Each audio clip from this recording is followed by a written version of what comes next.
Blog Talk Radio.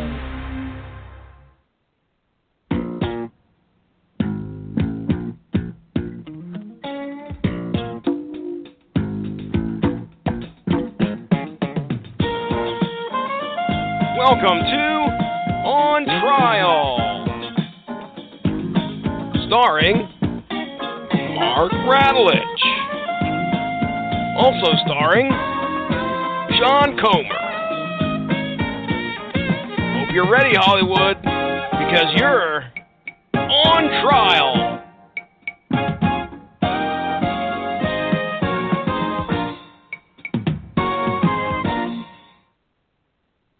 All rise. The Honorable Judge Fudge presiding. Please be seated. Welcome to On Trial. I am your host, the mandated reporter, and frankly, I'm mortified. Your old pal Wheezy, Mr. Mark Radulich. I am a little wheezy this week. Sinus has got to me. It has nothing to do with the other 900 conditions I've amassed over the past 3 months. This is just plain old sinus cold. Hot diggity. Anywho, I am your mandated reporter, Mr. Mark Radulich, and I am mortified. Tonight, Sean Comer and I, who I will bring out momentarily, are going to be putting the Kevin Smith non-View Askewniverse movie, his attempt to get in on that Judd Apatow money, Zack and Miri Make a Porno. This was Sean's pick, and God bless him for it. Tonight, what am I doing? I am defending this thing. Sean will be in the prosecution's chair, and oh, what fun will be had. And so here, for the defense, Mr. Sean Comer, Esquire III himself. Sean, how do you do, sir? House Cabot for the prosecution, Your Honor. I love it. Every week a new gimmick.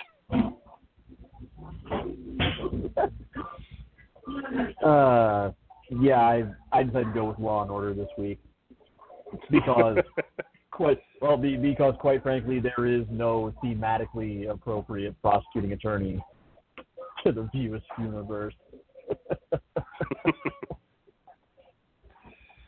So, all right, let's get into this puppy tonight. Now, now you picked this one. You know, Yep. I will tell you. I'll let you all in on a little secret on how the sausage is made on this show.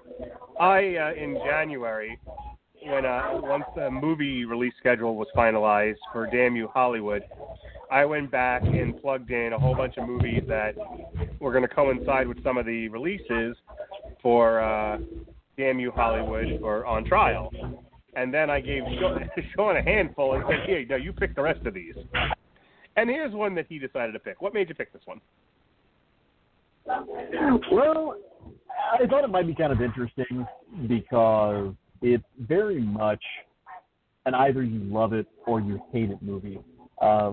It was, as we'll get into in a moment, audiences tended to mostly like it. Critics really panned it. But you know what? I stand slightly corrected. They didn't necessarily pan it. I just think that maybe they kind of had no idea what to think of it because it was so outside of Kevin's ordinary wheelhouse. It tanked. It absolutely flopped at the box office. It came in second on its opening week. On its opening weekend, it opened number 2 behind High School Musical 3's senior year. We're talking $10.7 million from 2,735 theaters, taking in an average of 3,906 per. This was the worst box office opening to date of Seth Rogen's career. And keep in mind that Seth was just coming off the high watermark of his cinematic career. He was fresh off Knocked Up, I don't remember if this came out before or after the 40-year-old virgin. I know it was right around that same time. But he was kind of looking like he was going to be one of Hollywood's next big things in terms of bankable comedians. And it did remotely begin to pan out this way. Personally, the funny thing was, I wasn't all that high on it. And it really didn't have anything to do with necessarily the fact that it was a romantic sex comedy. It was just the fact that it was a little on the predictable side. You certainly had a pretty good idea what was going to happen. Kevin's jokes were set up such that you just sort of were sitting back and kind of going, wait for it, wait for it, wait for it, and there it is, poop on Jeff Anderson's face. Yeah, that's another thing that I'm never going to get that scene out of my head, no matter how hard I try. The stink of it is there, and it just isn't going away. But I wanted to give it a try because I didn't know at the time that you already owned it on DVD or Blu-ray or Laserdisc or Betamax or whatever it is you have it on. God, wouldn't it be cool if Betamax came back? Wouldn't that be great? But I hadn't seen it in years. I thought it might be fun if I went back and revisited it and saw if my opinions have changed. We'll talk about that a little bit after the actual arguments portion is over with. But I also thought it would be kind of a nice change of pace because we've been talking about real action-oriented blockbuster stuff just about since we started. So I wanted to take things down a little bit and maybe talk about a comedy. See how well something a little bit heavier on the yucks really fit up. That's the fun of doing the show for me and allowing other people to sort of dictate what I'm going to watch and talk about, whether it's this or because so-and-so made me or whatever. Because, when left to my own devices, while I'm open to certain, I'm open to a wide variety of movies and television, I tend to just stay with a few things. It's kind of like with music. I can listen to a wide variety of things from, Tori Amos to Cannibal Corpse to Eric Clapton to whatever.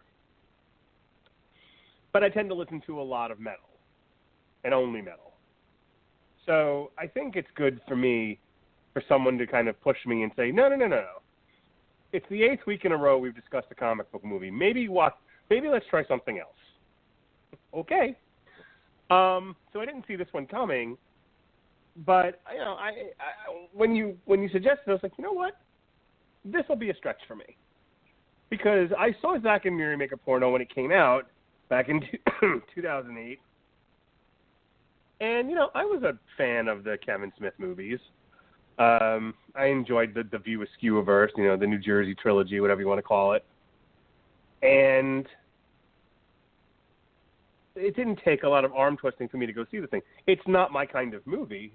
A romantic sex comedy film is not going to be the top of the list for what makes Mark tick. But I thought, you know what, Kevin, how often does Kevin Smith do me wrong? And I remember seeing it in the theaters with my friends who were also big fans of Kevin Smith, and we laughed, we cried, we hurled, and when it was over, I don't think I ever thought about it again. I'm fairly certain I didn't think about it again until my wife and I happened to be perusing through a video store that was shutting down, and we bought a bunch of discounted prior rentals that they were selling off, and this was one that she liked, and I was like, oh, I like Kevin Smith too. So that's how we ended up getting it. That's literally the last time. I don't even think we'd watched it after we bought it. And then lucky for me, it was on Netflix anyway. So hoorah. But to get to the specifics here, and then I'll throw it to Sean for notes. As I said, this came out in 2008. It had a budget of $24 million. It did $42.1 million at the box office. And, he tried. As we like to say here on the Radulich and Broadcasting Network, Kevin Smith. Boy, did he try. We can talk a little bit later about maybe what went wrong with this thing. Certainly Kevin Smith has his ideas. Got some different ones. I'm sure Sean's got his. But Sean, why don't you go ahead and give us some notes here?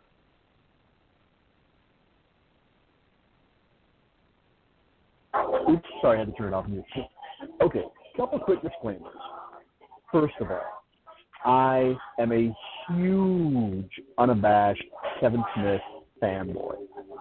I feel a pretty deep kinship with him because he's about as independent and entrepreneurial a director as you will ever hope to find. He never finished film school. He's not a Spielberg-esque auteur by his own admission. He's a regular, fairly nerdy Joe from New Jersey who went to, I think he might have finished a year of film school up in Toronto before he dropped out and ultimately progressed down the path that would lead toward him basically self-financing and guerrilla engineering Clips, which would become one of the most influential independent movies, not just of his generation, but of all time, in terms of not just how well received the movie itself was, but how profitable it was, and how true he was to his own vision for it, and how driven he was to get behind it and make it on his own feet. If any of you have ever been self-employed or have ever gone after a dream that everybody told you else, everybody else told you that, given your total resume, your resources, was not just improbable, but probably impossible, Kevin Smith should be your guy. He should pretty much be one of your patron saints as far as media careers go. Also, he happens to, if you look behind the admittedly very ribald R-rated surface, he's a very personal filmmaker. His first four movies, and even to an extent Jay and Silent Bob Strike Back, they all come from a very heartfelt place that's hard to understand and appreciate unless you sort of follow what an open book he's been about his own career. That being said, point number 2, as I mentioned, I am also ridiculously fond of the View Askewniverse. I have some very personal, sentimental memories attached to it that go back a long, long way. I'm not going to go into them here, both in the interest of time and brevity, and the fact that, in all honesty, and Mark, you can pen this down in your little bullet journal or whatever you have, if we ever resurrect Long Road to Ruin for the occasional one-off, that's a series that I would absolutely love to do. Because I would have a lot to say about every one of those movies.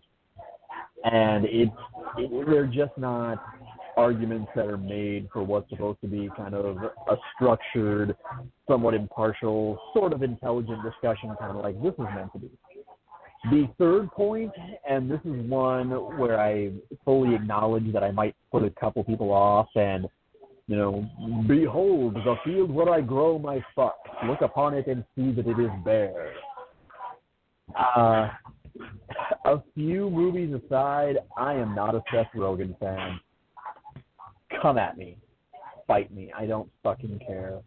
I believe that he, for the most part, has one character that he's played through about 90% of his career, and I found it funny about 2, maybe 3 times, and at least 1 to 1.5 of that is accounted for by Freaks and Geeks, because after that, it's been pretty much varying degrees of his character in Freaks and Geeks. Just one movie after another. Knocked Up was fine. I like that. See, I'm already drawing a blank. Knocked Up was all right. Pineapple Express. Pineapple Express was okay. But after that, if you ask me for a Seth Rogen project that I really, really like, man, even then I'm coming up blank. He's just not my style. He's just not my cuppa. It's the same way that I feel about James Franco. Probably not coincidentally, also a Freaks and Geeks alum. Also not coincidentally, a lot of times pretty much the same thing. He has one character, and it's just not revving my engine.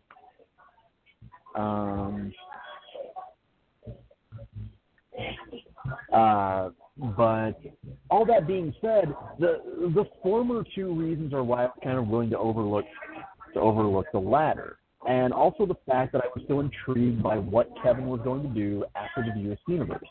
At this point, he had said after Jay and Silent Bob Strike Back that was it for those characters in that fictional world.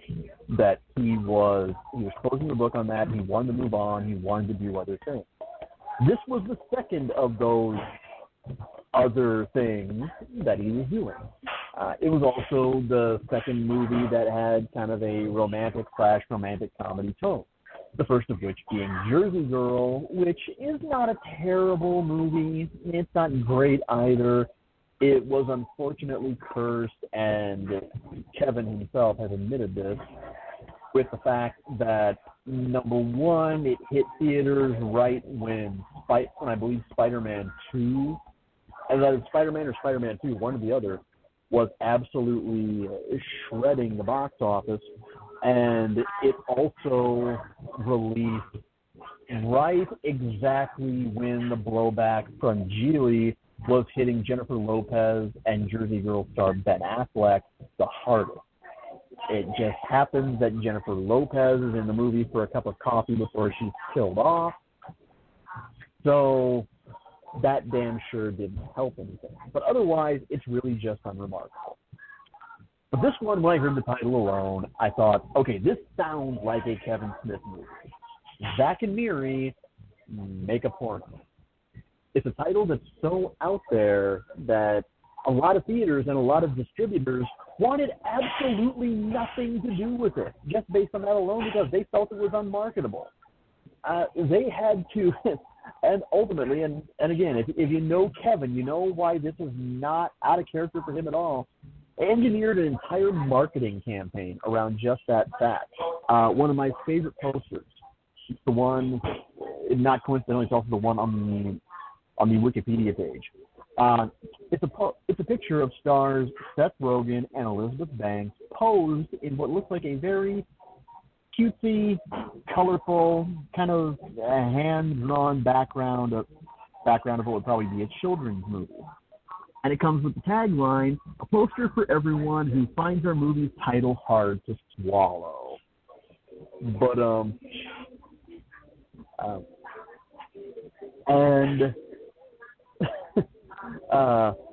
of course, the really funny thing is the Weinstein Company was initially behind the project just based on that title. So the same title that they were so gung-ho for that really lit their fire also kind of made it a little bit of a nightmare coming into the movie. It's also one of the times when Kevin actually wrote the script with somebody else individually in mind, which isn't unusual for a lot of prolific directors. Kevin has certainly written a lot of parts for a lot of his friends and frequent collaborators. In this case, though, he really got outside his usual pack of guys. Like, Jason Mewes, Ben Affleck, Brian O'Halloran, Jeff Anderson, and the like. And he wrote the role of Zack with Seth Rogen in mind. And okay, this answers my previous chronology question, based on what he had seen in The 40-Year-Old Virgin. He initially also wrote the lead for Rosario Dawson, who would later collaborate with Kevin in Clerks 2, but in this case, she wasn't able to swing it because production of Zack and Miri Make a Porno coincided with her obligation to shoot Eagle Eye. Whether she really backed the right horse on that one, that's entirely up to you. It's also the first movie that Kevin wrote to be set outside of New Jersey. In fact, his initial idea was that he wanted to set the movie in Minnesota because he wanted to film it basically in roughly the same places where they had filmed Mallrats. He had always said that he always wanted to go back there again. That didn't quite work out. So for budgetary reasons, instead, he set the movie and shot it in Pittsburgh, rewriting it to take place in Monroeville. So still on the East Coast. We still have, of course, obviously the obligatory Kevin Smith hockey fandom. In this case, it's not the Devils, though. It's the Pittsburgh Penguins, which to a lot of East Coast hockey fans, has just got to seem like sacrilege. But it was, man, Lord Almighty, it felt like it was a fun but a troubled production. Kevin was, there were moments like being overjoyed about the fact that Kevin got to throw in a cameo by Tom Savini of Dawn of the Dead fame, shot in the mall, where I believe it's where Dawn of the Dead either takes place or where it was shot, the Monroeville Mall. As Kevin says, it's as close to a zombie movie as I'll ever get. And of course, Zach plays hockey for the Monroeville Zombies. So, okay, your trifecta, your hat trick, if you will, of George A. Romero references. They managed to. I'm sure the fact that porn icon Tracy Lords, who played Bubbles in the movie, is a Steubenville, Ohio native, about an hour and a half west of Pittsburgh. That probably helped all that come together. That's kind of just about where the good vibes end. And keep in mind, this didn't exactly get off to a great foot in the first place, because the whole reason the Weinstein Company was able to jump in and swoop this up was because distribution with Metro-Goldwyn-Mayer, their co-distribution deal fell through. And that brings us to a number of issues. First off, we've got the fight with the MPAA over obviously wanting to rate the movie NC-17 for, quote, some graphic sexuality. Kevin submitted 2 cuts with various footage reviewed. MPAA told him, close but no cigar. Yes, I know, I suck. Yes, you don't have to agree with me. Okay, I can hear you. Stop it. Anyway, they wanted him to remove just this one 14-frame shot to get it down, but he felt that if he did, it would compromise it. It would compromise his movie, so he appealed it and let them submit it again. I got a really good guess which 14-frame shot it was, too. Seth Rogen publicly acknowledged it. Also, in one of the rare instances when I agreed with him, he noted that it was ridiculous that they were clutching their pearls with both white-knuckled fists against all the sexuality.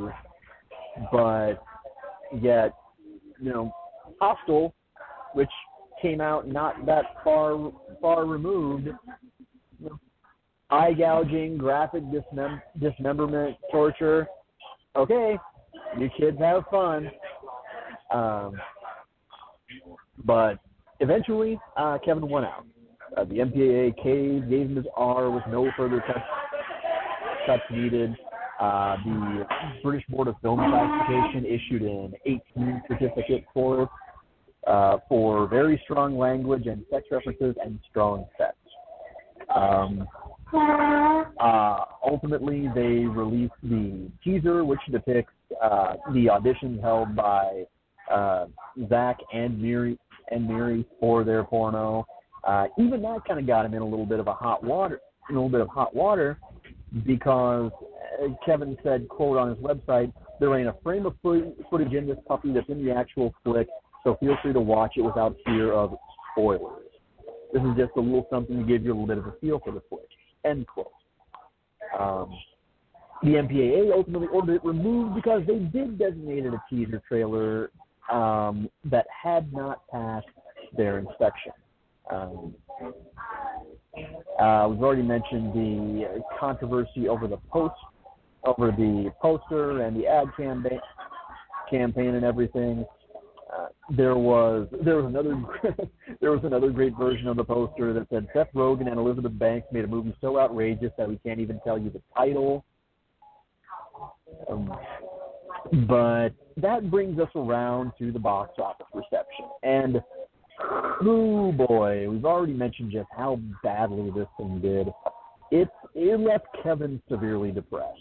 He really withdrew after this from movie making and pretty much everything else. He was afraid that he was going to engender the wrath of Judd Apatow, that he had basically murdered Seth Rogen's career, and that he was never going to work in that town again, I tell you.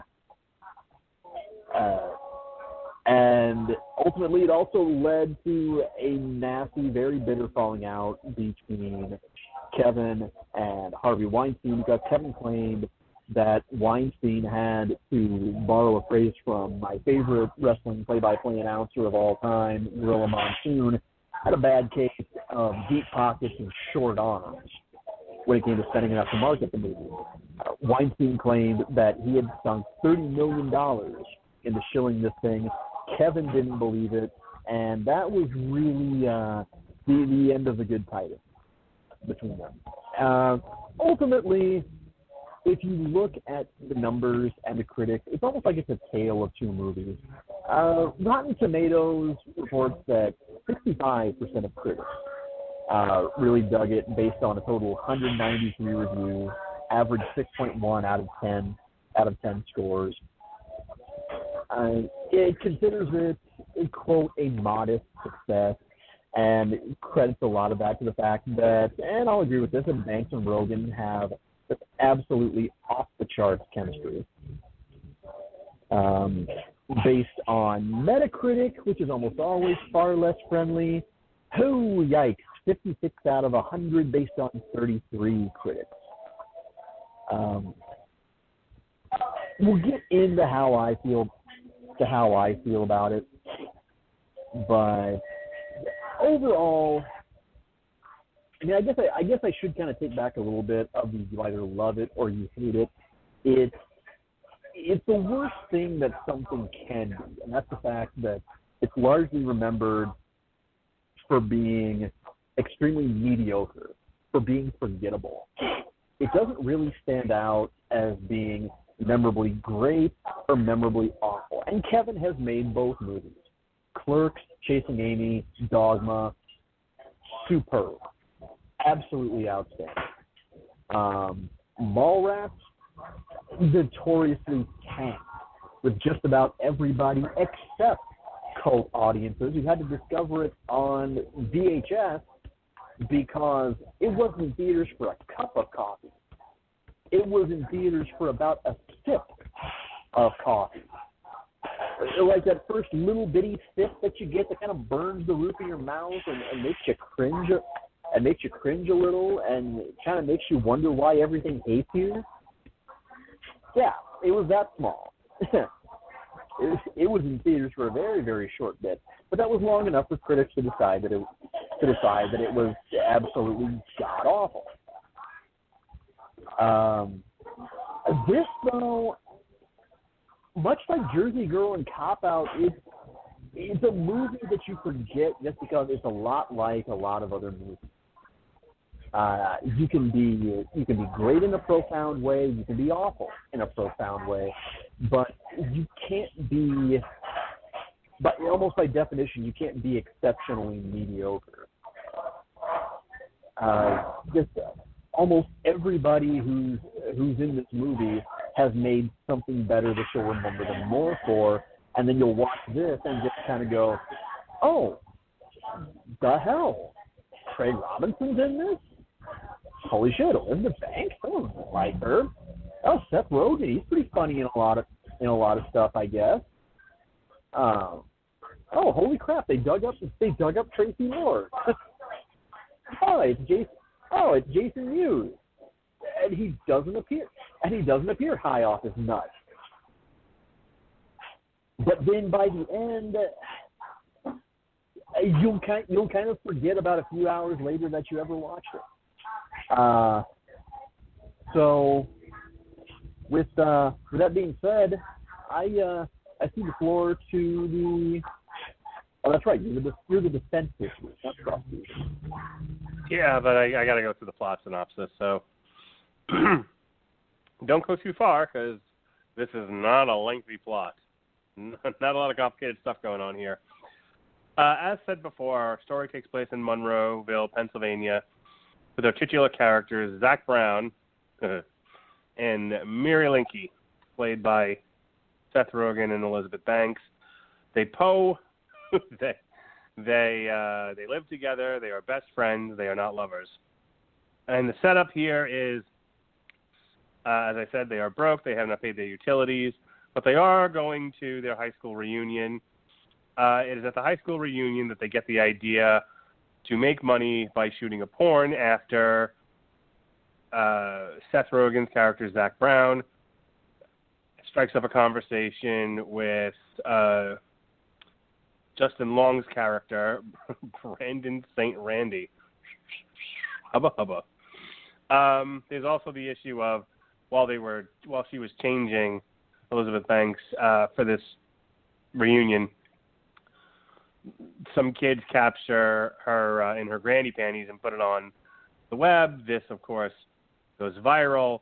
So between the conversation with Brandon St. Randy and the viral video, they get this idea that they'll make money by shooting a porn. They hire a bunch of people, such as they get Craig Robinson, who works in the coffee shop with Seth Rogen, to produce. They hire Jason Mewes. They hire Tracy Lords. They get Jeff Anderson, who he plays hockey with, to shoot the thing.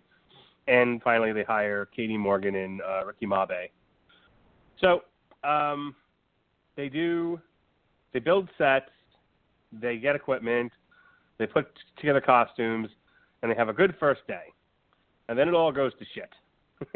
As the studio or garage or whatever it was they rented gets demolished. And so they got to start all over again. This is where Zach gets the idea that they're going to shoot the porno in the coffee shop, and they're going to call it Swallow My Cockachino. Dun, dun, dun. They start shooting the thing, and Zack and Miri go into this saying, hey, let's not let sex screw up our friendship, which, of course, it does because it does. They find out that they have romantic feelings for each other, and just as soon as they find that out, things get complicated. The group ends up paying for a month of their electric and water. They throw a party. Katie Morgan's character wants to sleep with Zach before their actual film scene. And, you have this sort of, oh, I don't want to admit nothing kind of a thing going on with Miri. So she says, well, let's see what Zach says. The implication is that Zach and the Katie Morgan character end up sleeping together, which pisses off Miri. Miri comes in the next day, ready to shoot her scene. which then pisses off Seth Rogen's character, Zach. Zach tells her, I love you. She does not reciprocate. He blows up and leaves. He ends up moving out of their house. He quits his job and disappears for 3 months. Film unfinished. And she realizes after the fact that he never actually slept with Katie Morgan, and she's done screwed up this relationship. So it's 3 months later, and the Craig Robinson character gets Zach to see the unfinished film and points out to him that you walked away from, the love of your life, go back and get her. Which he does, though he finds Jason Hughes living there with her. And, of course, you have a momentary Three's Company bit where there's a misunderstanding, which gets quickly resolved. But once again, Seth Rogen lays out, all this love for this woman. She tells him, hey, I never slept with Jason Mewes. And they end up professing their love for each other. And they say, let us fuck. And they do. And we go to credits. And at the end of the credits, there's an extra bonus scene where they've gotten married and started a business where they film other people's lovemaking as a porno. Very funny stuff. So that's pretty much the movie in a nutshell. Minus some of the more graphic details and some funny interactions with certain characters. Boy, poor Brandon Ruth. You're Superman, you're the Atom, and you're this character. Justin Long's gay boyfriend. I guess I should just say boyfriend. Gay boyfriend's a little redundant and repetitive. All right, yes. Sir, get your sillies out. Here we go. It is time for you to prosecute this mother. Thank you, Your Eminence. So, Zack and Miri Make a Porno. What a teen movie for such a deliberately outrageous title. Really, I have to step out of character as a prosecution here and give the movie credit. It tried. On a lot of levels, it tried. Kevin is desperate to get outside his wheelhouse before his wheelhouse ultimately locks him in and pigeonholes him. That's understandable. Everybody at some point wants to branch out and kind of see what else might wait beyond their familiar ties. Garth Brooks made The Life and Times of Chris Gaines. Okay, bad example. Bad example. Forget that example. Let's see, here's somebody else who branched out. There was that time the charisma vacuum that is Bret the Hitman Hart decided he wanted to try acting. Also a bad example. Michael Jordan played baseball. Damn it, missed that one too. Master P in basketball? No, that didn't work. That time McDonald's tried to sell pizza. Shit. No, that's not happening. Not happening either. Nintendo Virtual Boy? I don't know. I got nothing. I guess there are just some instances in which what you do well is what you do well, and there's nothing wrong with accepting that. Really, the greatest tragedy here and the greatest crime was not necessarily Kevin not making an effort. I don't think anybody believes that he didn't try to really do something different. It's just that, well, the problem is, if anything, it would be criminal negligence. In terms of the fact that he neglects what are his real talents, what he really does well. And that is finding a way to say something personal, but he says it in a fashion that, like some new directors, he knows it'd be fun for him to go watch if it were somebody else's movie. A lot of directors do this monumentally well. In fact, it's the hallmark of a lot of really superb indie directors who have made outstanding names for themselves. It's what Robert Rodriguez and Quentin Tarantino have always done that made them so beloved, is they stay very near and dear to the heart of the movies that captivated them as kids, the ones that sent them flocking to theaters, the ones that claimed their allowance money, their paycheck, or what have you, the ones that really instilled that movie magic in. Well, I can't say this movie isn't personal. I can't fault Kevin for that. Because a lot of the appeal of it, if you really look just beneath the surface, is rooted in everything this guy that really went through his head in terms of Kevin making Clerks. That sense of desperation, that sense of finding a way to make do with what you have.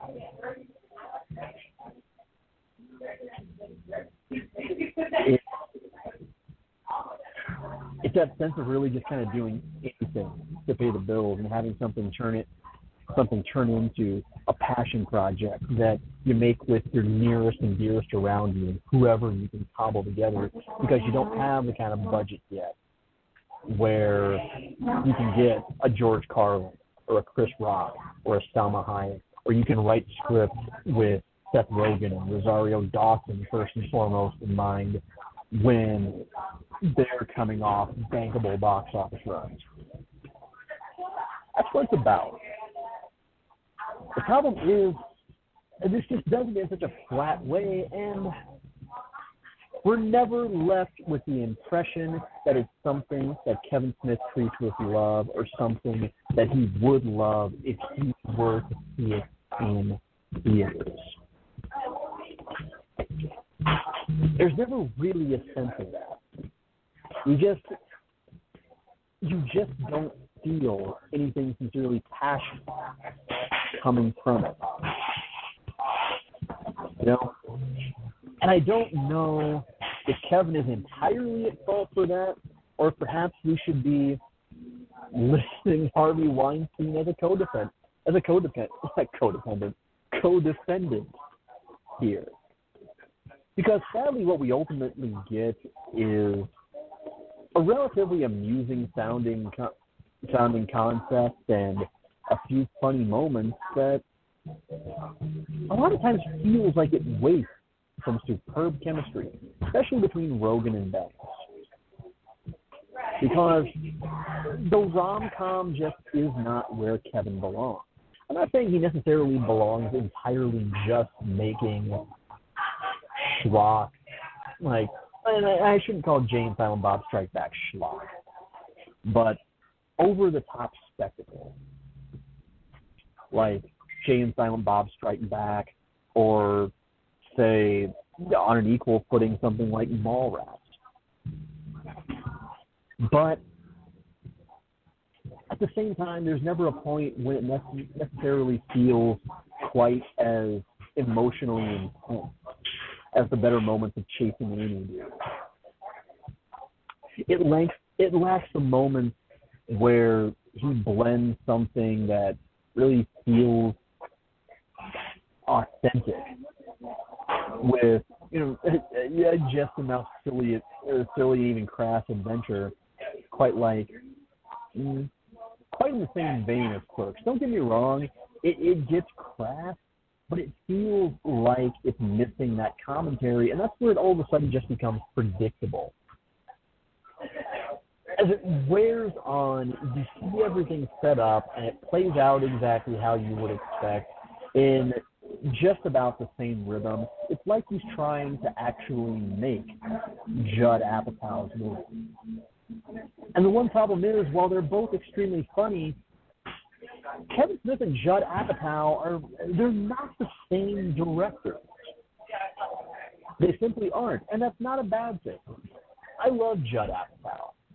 I think he's brilliant when he's at his best, although sometimes, he too can come across as certainly pretty flat and going through the motions when he's at his worst. But it just left me feeling like maybe there was either a better movie here that didn't quite pan out. I don't know, who knows, maybe due to the NC-17 rating, or maybe it was just that Kevin was off on a wayward fool's errand when he knew what kind of movies he really should have been making, and that was the movies he would get back to making pretty shortly after this, what he would go about making Clerks 2 and everything that came after that. Tusk, Yoga Hosers, the forthcoming Moose Jaws to round out his Canadian trilogy. Hell, Red State. Red State was a completely different kind of movie, but that at least felt impassioned. It at least felt sincere. It felt like there was something behind it. This just felt like a run-of-the-mill, forgettable romantic comedy that's out of your system by the time you take a stop by the urinal for a piss break on your way out of the theater. And really, that's the very worst crime of all, is just not making a memorable movie. You're with me.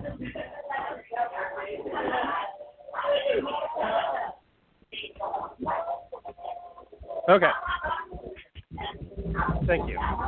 If it pleases the court, let me go and pose a interesting, I believe, argument about this movie. It might seem a little esoteric. It's a bit away from my standard focus on craft, because I think all the craft is mostly solid in this movie. I mean, look, 90% of this movie is dialogue, and in order for dialogue to work, you have to have dynamic, competent, engaging actors delivering that dialogue, or the whole thing falls flat. And look, and say what you will about Seth Rogen and Elizabeth Banks, they had great chemistry together. They delivered their dialogue like pros. And as I commented to my wife who was watching it with me, I said, this is like watching a sexy Waiting for Godot. It's just two people talking in every scene. But I'm interested because these are likable characters. Unlike a lot of the characters Dennis Leary tends to play, another big talker, you want to root for Seth Rogen. Now, even Family Guy has joked about that. Like, you're chubby and relatable. I want to root for you. It works. Can't knock the hustle. And Elizabeth Banks is great. She kind of has an aw shucks-ish thing going on, but she's very relatable, very likable, very charismatic. And so for the two people who have to carry the lion's share of this movie, and all they're asked to do is talk, generally in dimly lit rooms, they do a phenomenal job. So that can't be the central argument here. To truly show that this movie is not guilty of some sort of film crime, one must dig deep. I posit this, you dear listeners.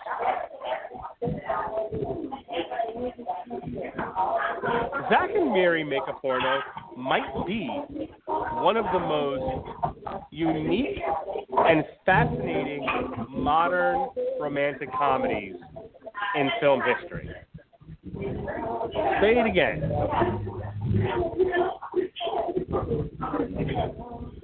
Zack and Miri Make a Porno is one of the most unique and interesting romantic comedies in film history, modern film history. Here's why I say that. And you're going to have to take a little trip with me for a moment. You know, I'm going to take you around the bend, but stay with me because I'm going somewhere here. I said earlier this week in the Kong review that when we were talking about the Brie Larson controversy, and if you don't know what I'm talking about, go back in the archives, listen to Damn You Hollywood, Kong Skull Island. Robert Winfrey and I addressed criticisms of Brie Larson, but the short version goes something like, hey, she was in an Oscar winner last year. This year, she's only using a fraction of her talent, you know, in a monkey movie. And that's not fair to women who already have a hard time in Hollywood. And we countered that with, that's what most actors go through. Men and women, good, bad, or indifferent, generally have a philosophy of you take one for the business, you take one for yourself. I don't want to get us to go into a sidebar about that, but just go with me on this. I don't think Brie Larson looked at the script for Kong Skull Island and went, what is this horse shit? Who's putting a gun to my head making me do this? She knew what she was doing and what was being asked of her. But the bigger point, the one that I'm trying to get at here, is this general idea of how women should be viewed in society. I get this I have a lot of female friends just by virtue of the fact of working in social services for, over a decade. And before that, teaching, and I have just always had a lot of female friends. There is a belief among many women that as a gender, they should be lauded. They should be held in some sort of esteem by virtue of their gender alone. And if you think that's out of line, do know that even my wife has noticed that. My wife, who is a woman. People going, oh, going to hide behind the wife, are you? Well, what I'm trying to say is this is not a sexism rant. This is an observation that both two people of opposite genders have made about our society. We'll just limit this to American society. So how does that link to this film, and what is the point that I'm trying to make? Here's the thing.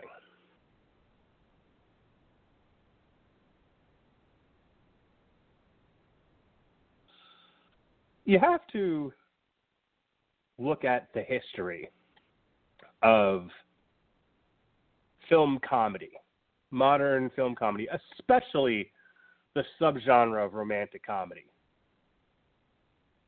Have you noticed there's a motif? Have you noticed that, and this may be done purely because of the audience they're trying to attract, many of them have we'll call it a pro-woman slant. There's a woman's perspective permeating the narrative. It's like my grandmother used to say about Italians in the media. There's only two kinds of Italians that you ever see in Hollywood, dummies and mafioso. And then she would tell me there was no such thing as the Italian mafia, but that's a different podcast. You get these movies one after another, time after time, that say, here we have the woman, who is wonderful. And here we have the man, who is a dummy. And whatever their situation is that is at the heart of the plot, it is always the man chasing after the woman who, again, is held on high esteem for no other reason than she happens to have female parts. Now, I'm not saying you shouldn't treat women special. I think you should treat your woman special. And I should treat my woman special because they are special to us individually. But to hold the gender as a whole in esteem greater than men, I don't think that's right. I think we are equal. I think we are all capable, in both genders, of the same excellence and nonsense. So, that is not reflected in a lot of movies. it is reflected in Zack and Miri Make a Porno. It is one of the rare jewels that I've seen. Now, I'm not saying there aren't comedies from a male's perspective. There are, but they tend to be more of the Hangover variety. Men being men, that kind of a thing. It's as if to say there are only two kinds of men in this world. Big, fat, hairy animals who like to party, or dummies who have no emotion. Just empty sacks of nothing to be filled by women and their needs and their wants and their desires. Now, this may come as a shock to some of you, but I've been a guy for almost 41 years now, and here's the secret. I have emotions. I have thoughts. I have feelings. It is nice to see a movie that puts the thoughts and emotions and the feelings of the guy front and center in a genre that has traditionally chased women. This might be why the film failed, but that's a different argument. Here's what I'm getting at. You have the Seth Rogen character, Zack, who really is the driver of this movie. Elizabeth Banks may be the co-star, but she's riding in the back seat. Seth Rogen drives this entire thing, and not just because, he's the one that comes up with the idea, and he's the one that does the shooting, and he's the majority of the movie just seems to be focused on him. You're getting his perspective in terms of belief in relationships. He is the one who, in two different scenes, does something very uncommon for any man, film or otherwise. Raise your hand if you're a guy and you share your feelings that openly, as he does in the coffee shop and at the end in the house. It's almost unheard of. There's a reason why The Cure wrote a song called Boys Don't Cry. This is not how we're raised. Men typically do not share or emote in the way that he does. And even when you do, in many cases in our culture, it's not looked upon as quote-unquote manly. So you certainly wouldn't see it in film. But this movie is almost daring. And it makes Kevin Smith really a unique personality in Hollywood. Because here's a guy that wears his emotions on his sleeve. Here's a guy who clearly is in touch with his more feminine side, we'll call it. Clearly, and I don't like that term, by the way. I don't think I'm going to say bad defense attorney. I'm going to walk that one back. He is in touch with his feelings. He is in touch with his sensitivity. And it comes out in these movies that he makes. These are the messages he is trying to deliver. And I think he has a hard time reaching an audience, because by and large, I don't think people are ready to accept a lot of this. We still struggle with the idea of men sharing their innermost thoughts and feelings. So to take it back to the movie so I don't lose complete track of what we're here for today. In Zack and Miri Make a Porno, you have an arc of a character who starts off as ne'er-do-well, doing nothing, going nowhere, and he's inspired, and in this inspiration to do something great with his life, as much as one can say making a porno can be great, he finds that he's always loved this woman. And here's an example of all the things I'm talking about. And it was brilliant when I heard him say it. I'm so glad we're having this opportunity now, because when I saw it the first time, I didn't pay much attention to it, but having to analyze the movie for the purposes of this defense, this jumped out at me. Is this some kind of a test, is what he says to Miri. I hate when fucking chicks do this. And he says it with such detest. In that moment, he's so let down by her. Raise your hand if you're a guy and you've been there. Now look for another movie that portrays something even remotely similar to that sort of thing, where the woman is at fault and doing sneaky, terrible things that guys hate. And maybe we talk about it with each other, maybe we don't. But we know we hate it. And through the Zack character, Kevin Smith puts that front and center. It's beautiful. It makes this movie a jewel.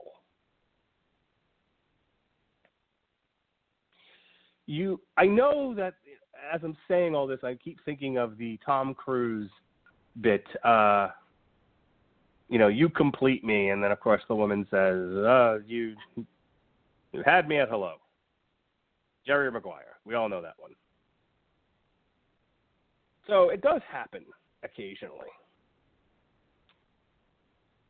But to the degree that you see him deliver that final monologue to the door, I mean, think about how that scene is set up, okay? And compare it to Jerry Maguire. So you have Hotsy Totsy, Hot Pants himself, Tom Cruise, looking across from his female co-star, who is looking doe-eyed at him as he goes through this whole thing, talking about how she completes him, et cetera, et cetera. And then the punchline here is, you had me at hello. Now compare that to the way that Kevin Smith shoots a similar happenstance between Zack and Miri. Miri's in the bathroom. He is talking to a door. He has no feedback. He doesn't have anyone doe-eyed looking at him, encouraging him to come out of his shell, to step out of his comfort zone. He's in a dark hallway, and he's just all emotion. It's such a unique thing, especially captured on screen in a rom-com from Hollywood. It's unique enough that I think it should be lauded, and it is a big part of what makes this movie not guilty. If you don't have Seth Rogen and that perspective, pushing the idea of, hey, men are people too, with feelings and emotions, and they don't like it when women do sometimes what are commonly accepted things in relationships because that's just what women do, quote unquote, then it is just a series of gags, a series of sexy, raunchy gags. When you take the gags away and you just focus on what is Kevin Smith saying, well, he's saying what I just said. We are men, and we have feelings, and we feel, and we demand to be treated with equality and respect in relationships. It's a weird thing to say, but we're not talking economics here, so I'm not going to get into the wage gap and all of that. It's a whole other kettle of fish, and I acknowledge it. So, yes, the performances are fine. Even Jason Mewes is a little dead-eyed at times. Tracy Lords, a little wooden at times, acceptable. Katie Morgan, perky and punctual, just a joy to watch on screen. Isn't she lovely? And of course, our friend Craig Robinson, who's fine. And he too has a great monologue at the end of the movie that, of course, gets Rogen out of his funk after he's left Miri and sends him on the path to love. You can sit here and talk to me about the raunch and the sex and the dirty talk, and it's there, and it would be hard to ignore. But the best parts of the movie are the heart, the emotion, and the uniqueness that comes from the man's perspective that is not commonly examined in modern film. The defense rests.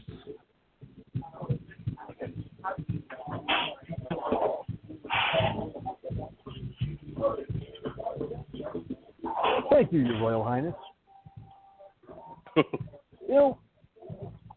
Again, there's really not a whole lot left to say about this because, the best part of this movie is really all but just about over midway through the second act. I mean, even then, that's a little bit of a stretch. My favorite sequences of the movie were everything pretty much, I would say, up through the end of the high school reunion. I got to admit, I really actually found Justin Long quite entertaining, and Brandon Routh is, well, he's Brandon Routh. Indeed. I like him in almost everything that he's in. He did his bit for God and Country in Superman Returns. That wasn't awful.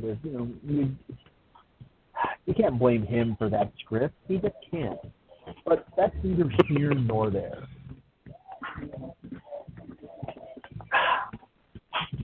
Those were the most entertaining aspects of this movie, including some of the most hilarious chemistry between Seth Rogen and Elizabeth Banks, although the rest of the movie is certainly very solid. Because from there, you have to be ready to accept that you know what's going to happen almost every time everything is set up. Up to a certain point, it gets to be like watching a sitcom. There's really very little divergence to get to the movie's endpoint. Unlike Chasing Amy, which was a fine romantic comedy that had some twists and turns, it had some unexpected aspects, it took you down roads you never really anticipated. This one, you know exactly where it's headed. You know where it's going, and yeah, it's moderately amusing as it gets there, but otherwise, after a while, you just feel a kind of flat numbness. That's all.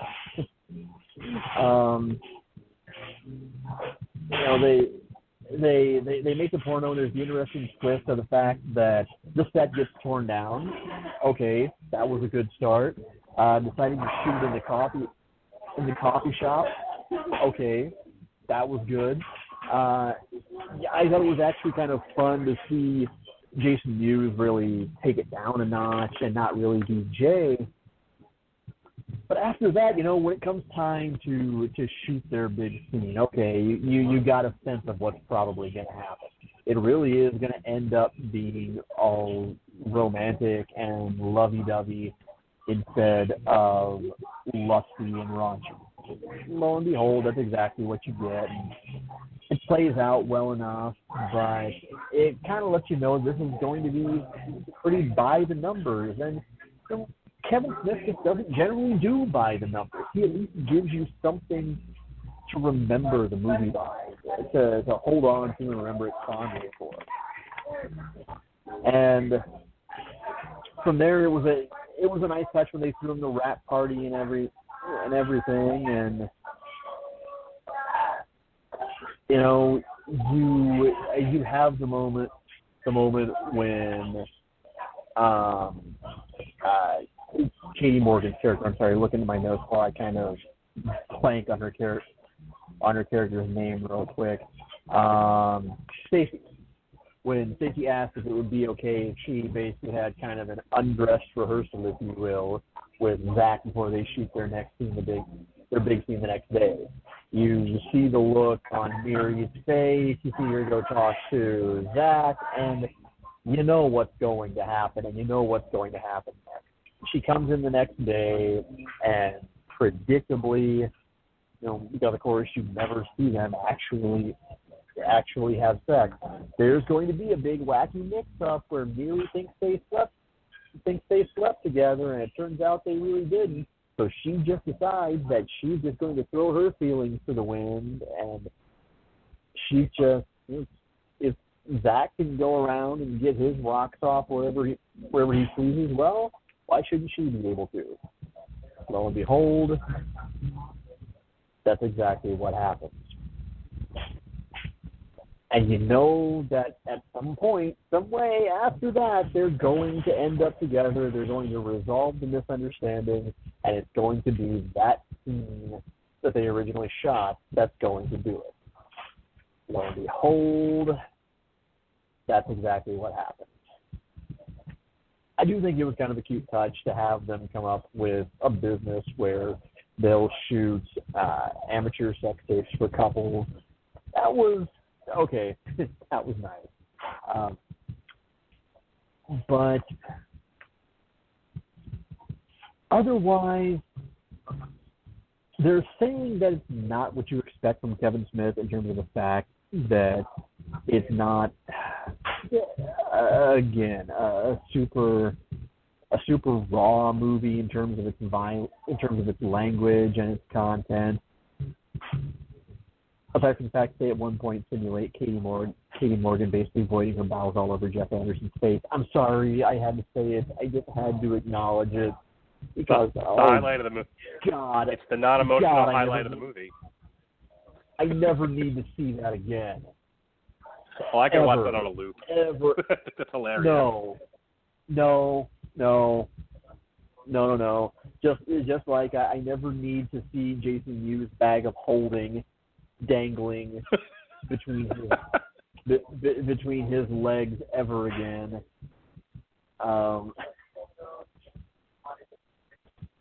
But yes, Kevin gets the point across that men have feelings too, and that's good. In that sense, I'll even say that it gives him one up on Judd Apatow for that. But the problem is, what good is a worthy message or product if it's set up in such a way that you forget about it 5 seconds after it's over? I mean, really, just what is even the point?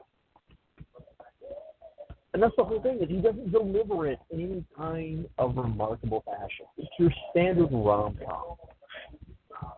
It's the same thing that really helped doom Jersey Girl. It succeeds in being neither good nor bad. It's not Citizen Kane, but it's not The Room either. It just is. It just is. It's a throw pillow, and not one that your sainted Nana knitted for you for your 5th birthday, or some particularly stylish model that you happen to pick up at Bed Bath & Beyond in some place.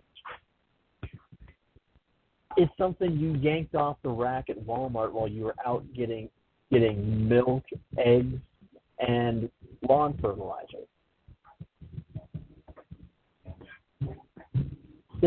That's it.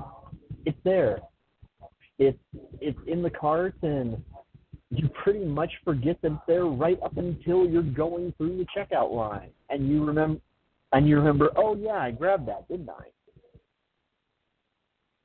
It's to the point where if you had to put an item back because maybe you were a little bit over, and you were about $10 more than what you happen to have on your debit card, and you realized that it was a choice between Zack and Miri Make a Porno and your 10 2-liter bottles of Diet Dr. Pepper that you had on sale. You're going to get the Diet Dr. Pepper. Because chances are, even though you're just going to chug that and turn it into pee, you're probably going to remember it for even longer. I mean, just even as you're doing that, you're going to remember, man, why do I have to pee so damn badly? Oh yeah, that's right. I challenged myself to drink a 2-liter of Diet Dr. Pepper in 90 seconds, and I almost made it. that might be something ugly. It might be something sickening, but at least you remember it happened. Zack and Miri Make a Porno? Crazy title. A couple decent moments. Some good chemistry. But ultimately, it's forgettable. And I just don't want to spend my money on something that's going to fall prey to amnesia. Prosecution rest. I was curious to see if you were going to address my central argument or not. Seems like at least on one level you agreed with it, which is good. I was honestly waiting for, like, I don't know if Sean's going to go for this. It's like, how dare you, sir? But I honestly, which part did I miss the most? I felt like I hit pretty much everything. No, you got it. But this actually happened. True story. I was hanging out with a friend of mine from work, and she, without getting into a lot of the minutia of that, she kept going on about how women should be treated a certain way and this, that, and the other thing, and I was just like, okay, but what if you haven't earned it? and do you feel like you should be treated that way by everybody, or just by someone who's interested in you? Like, where does this end? And I was sharing that, and I didn't want to, and like, this is a friend of mine, so I didn't want to, go at her too hard, but I was relaying this to Melissa, and I wasn't quite sure how she was going to react to it, and she was like, yeah, I'm with you. Girls are ridiculous. I love my wife. But, she even said, she was like, you grow up, I mentioned this on Kong, I should have mentioned it in my central argument, but a lot of girls are really corrupted by the princess motif, specifically the Disney princess motif. Which I'll throw myself out there and say, it's not like I haven't exposed my daughter to it, but I think I've also tried to balance that with, do know that this is imaginary, that these are stories, and these are great stories, but that's what they are, they're stories. This is not how the world works. And I don't know how much of that filters into the mind of a 6-year-old, or a 4-year-old, or a 3-year-old. I do think, and scores of books have been written on the subject, that women grow up with these really skewed sense of self based on a lot of how our culture says women should be treated. There's memes on it on Facebook. Not that those are the great things that you should go by, but it's like we're taught to. You're taught as a child, that you too can be a Disney princess, and then you get to adulthood, and and it's just that myth is shattered. It's like, hey, how about we just don't give them the myth? Why are we perpetuating nonsense?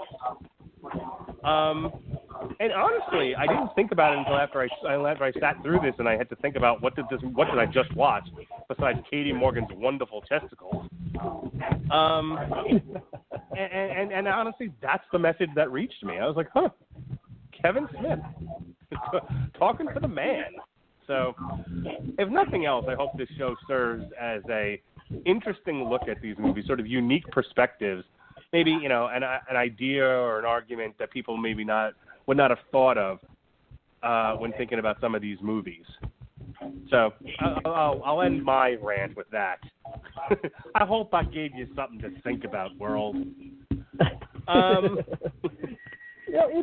It really is, and obviously I had to kind of turn up my negativity a little bit given my role in this week's debate. But it's not a bad movie. All things considered, I actually enjoyed it more than I did the first time.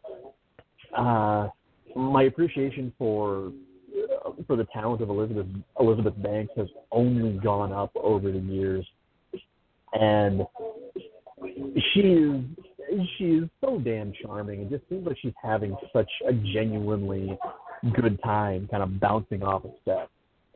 Yeah, they all did. I mean, we're talking in different levels of ability, but no one looked like they were having a bad time on set.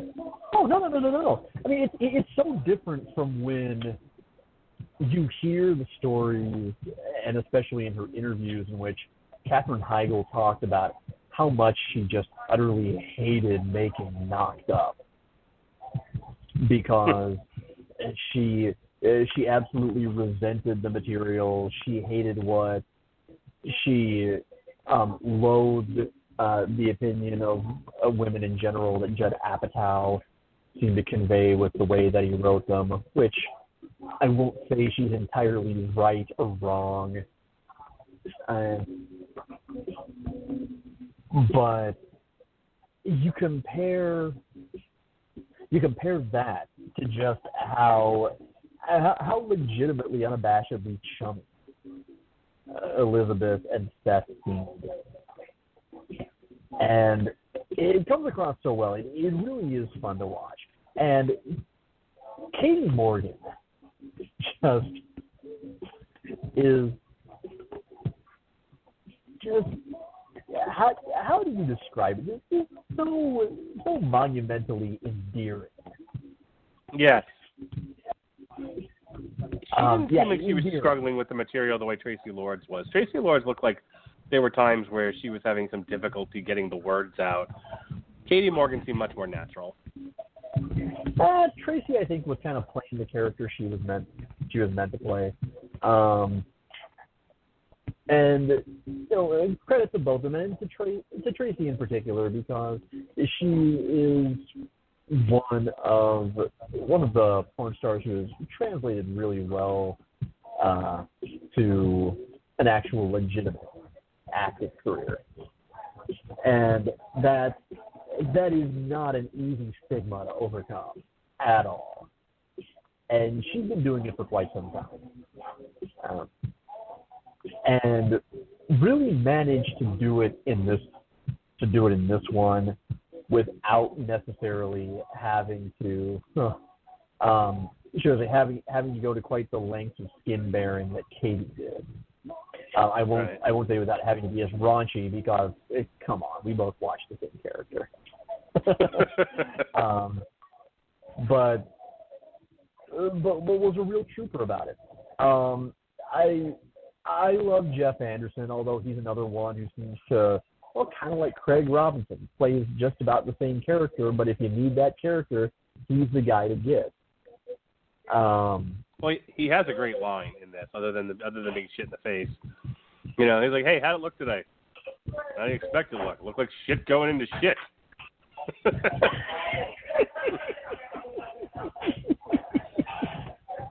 We both agree the movie is forgettable. That's one of its biggest drawbacks. Yeah. But in the immediate afterglow of watching it, there are some dandy lines and scenes that make me giggle, even when the movie's over. Oh yeah. It has its moments. Like I said, I loved watching the whole interplay between Justin and Brandon. Mm-hmm. I want to say that I wonder how many of Justin's lines were improvised, but the thing is, I also know that at one point Kevin Smith, and he's said as much on a number of DVD commentaries, overtly hates improv. I seem to recall, I think that he and Affleck clashed on a number of occasions on the set of, I believe, Chasing Amy. I think with Jason Lee a couple times too. Never anything that resulted in a huge blow up, but he just likes to keep things very simple, do things by the book. He's not real big on fancy camera moves or anything like that. You'll notice a lot of the shots are just very, very static. You're not going to see a whole lot of pans, a whole lot of truck-ins or anything like that. He's admittedly that he's a writer's director. He loves him some dialogue. Yeah, he does. But again, this is Waiting for Godot with sex shots. I had never heard it quite referred to that way, and you're welcome. Well, and I think there are a lot of other movies that can better be described in that sense. Kevin Smith movies specifically. When you describe it that way, I actually think of Clerks. Yeah, might have also called Clerks Waiting for Godot. Probably not with sex shots, though. Look, this is Waiting for Godot in a convenience store. Right. Which there's also a line in the opening moments of Chasing Amy. Ethan Suplee is walking up to the convention table where Holden McNeil, played by Ben Affleck, is signing issues of Blunt Man and Chronic, and he's just fanboy gushing up a storm about how much he loves these guys. And he tells them, I freaking love these guys. They're like Batman and Robin meets Cheech and Chong. And the Holden throws out there, yeah, actually, I kind of prefer to think of them as Vladimir and Estragon meets Morgenkrantz and Guildenstern. And Ethan just says, exactly. Who?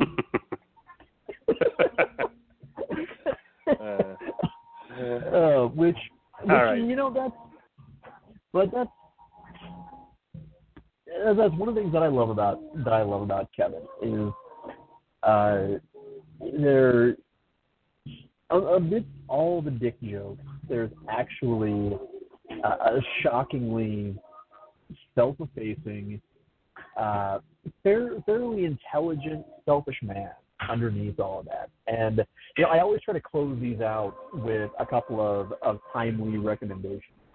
So I'm just going to say, if that's the side of Kevin that you really like, and you're looking for something that's a little different from the View Askewniverse, but again, you weren't a fan of Cop Out, you didn't really dig Jersey Girl, Zack and Miri wasn't your cup of tea, and you didn't really like Red State or the first two parts of the Great White North trilogy, I would really suggest checking out any of his Smodcast shows, because that's where he really does break it down and get kind of personal and a little more real, but he's still funny. You still care. In particular, I like Hollywood Babylon just fine, but my real jam is Jay and Silent Bob Get Old. It is a show that he created literally so that he could take Jason Mewes on the road as what he has deemed an intervention podcast. They deliver a hilarious live, really kind of introspective, hilarious two-man show that is all designed with the idea that he's doing everything that he can to keep his best friend off drugs. Because there was a period a number of years ago that really kind of broke their friendship, in which Jay disappeared for a long time from contact, so much so that I think People for Us Weekly at one point actually declared him dead and called Kevin to ask for their thoughts on his passing, and Kevin could say, and Kevin he broke. He really thought Jay was dead. And Jay called him something like a few hours later, wanting to know why everybody was saying that he was dead. But that led to a Jay that's a little more like who you see in this movie. This was obviously made before all that. I got to imagine it was during one of Jay's initial brief bouts with sobriety. But go check those out. Much more insightful. He rarely, but occasionally might bring Zack and Miri up. But it reminds you that there's a human being behind all this, and one who's very thoughtful and has the kind of heart that he glimmers of throughout this. All right. That is on trial for tonight. Next week on the Radulich and Broadcasting Network, Monday, we got the Source Material Podcast with the release of Iron Fist tomorrow, as a matter of fact. If you're listening to this live, March 17th, we are going to be doing 2 shows on Iron Fist next week. Not a whole week to get it out. I can't do that every week. My goodness. But we are doing source material Iron Fist, The Living Weapon, Volume 1, which is Rage, by Ham Sanders Anders. That's Ham Sandwich Anders. That's what we call them. That's the author. On Tuesday, myself and Winfrey will bow down to the master, and of course the master is Mickey Mouse. We will pay our tolls and our taxes to the great God that is the Disney Corporation as we do Damn You Hollywood, Beauty and the Beast. The Metal Hammer of Doom. We'll be looking at the new Obituary album, Hail Tampa. And we end the week where we started, with a TV party tonight, baby, for Netflix's Iron Fist, or as I am now referring to the show, Netflix and Marvel's White Privilege. If you don't understand the joke, just don't worry about it. Just look into what's been said by Finn Jones regarding Trump and whitewashing, and then listen to our Iron Fist, The Living Weapon podcast, and you'll understand where that joke came from. Good. Already in the archives this week, we've got Kong Skull Island, as I mentioned before. Last night we recorded The Darkest Hour, Godless Prophets, and the Migrant Explorer. And tomorrow night, the 17th, Screaming Boy will be back with a new show. We also look for podcasts from Stuart Lang over at FPG with the Press Start podcast. And where we have breaks in the schedule, we'll be bringing on some material from Sean Garmer over at Wrestling to the Max. So every day, fresh content here on the Radulich and Broadcasting Network. Our next On Trial, we're going to be taking a couple of weeks off. Our Thursday shows look like this. We'll be doing a Legion Season 1 TV party tonight on March 30th. On April 6th, Jesse Starcher is going to make me watch a documentary. It's called Minimalism. So we're going to talk about that because Jesse Starcher made me.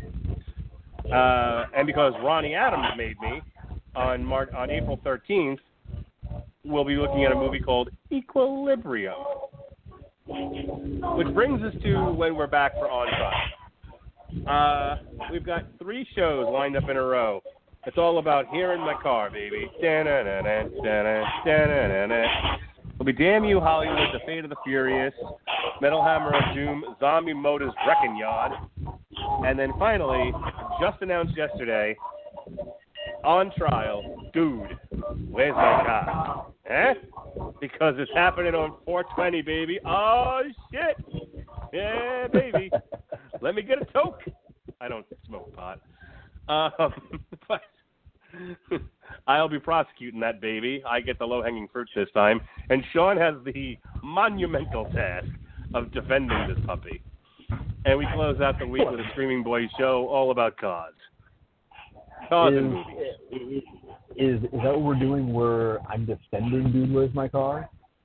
Yeah, you are, baby. Oh, dude, I love that movie. I can do that with my eyes closed. Okay, good. I'm glad that worked out. And then we'll be back after that on May 4th for Contact, where Sean will be prosecuting and I will be defending. So that's all of our plugs for right now. Go ahead, Sean. Plug away. Okay, well, I'm pretty low on plugs this week. I'm actually in the process of setting myself up to move into what I hope will be my last new apartment for a while. Fingers crossed. And so that means that the next thing that I've got going on other than this podcast is probably going to be April 5th when I will be on FTGnews.com with live segment by segment butt-numbing live coverage of WrestleMania 33. Please, please, please, please, Vince, put on a better show than what I'm starting to expect. Otherwise, this is the part where, of course, I would be remiss if I didn't thank everybody else who makes this both possible and so enjoyable. One person that I keep forgetting to thank every single week, Jesse Starcher. Thank you a million billion times over for taking it upon yourself to go and put together a sweet voiceover theme for us every single week. It gives the show not that I didn't enjoy hearing the Foo Fighters every time Blog Talk Radio counted us in, but it feels so much more fresh, so much more personal to actually hear my name before a podcast. So thank you for that. Thank you to everybody out there who listens live, who downloads, who tells a friend if they like it, who tells an enemy if they don't. You are the reason, bar none, why we do what we do. We love to make you happy, love to inform you. A special shout out on this one to my good friend Christina Winters, who actually just moved from Arizona back to our former home state of South Dakota to take a new job. But she is the one who, way back when I was a sophomore in high school, introduced me to the original first three Kevin Smith, first Mallrats and Chasing Amy, and fell in love with them ever since. That's just one of the number of reasons that I'm always going to hold those dear, is because they remind me of someone who's been a lifelong friend to me and always will be. So congratulations to you, Christopher, on the new gig, Christina. Not that you ever listen to this. I wish you all the best. Thank you to everybody who's so supportive behind the scenes, who always takes an interest, who has suggestions for us. By all means, keep them coming. And otherwise, I'm just going to say, never dull your colors for someone else's canvas. All right, everybody. This has been On Trial. Be well, be safe, and behave. And remember, some people may do it for the love, but we mostly do it for the money.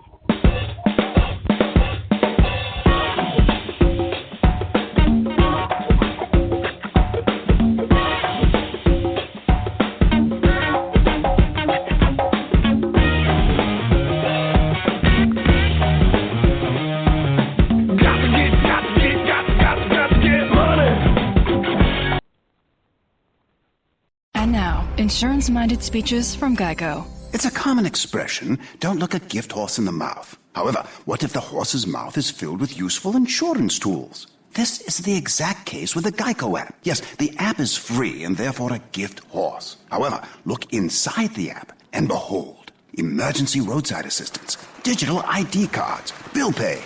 Get the Geico app. Look it in the mouth, get amazing services. Thank you.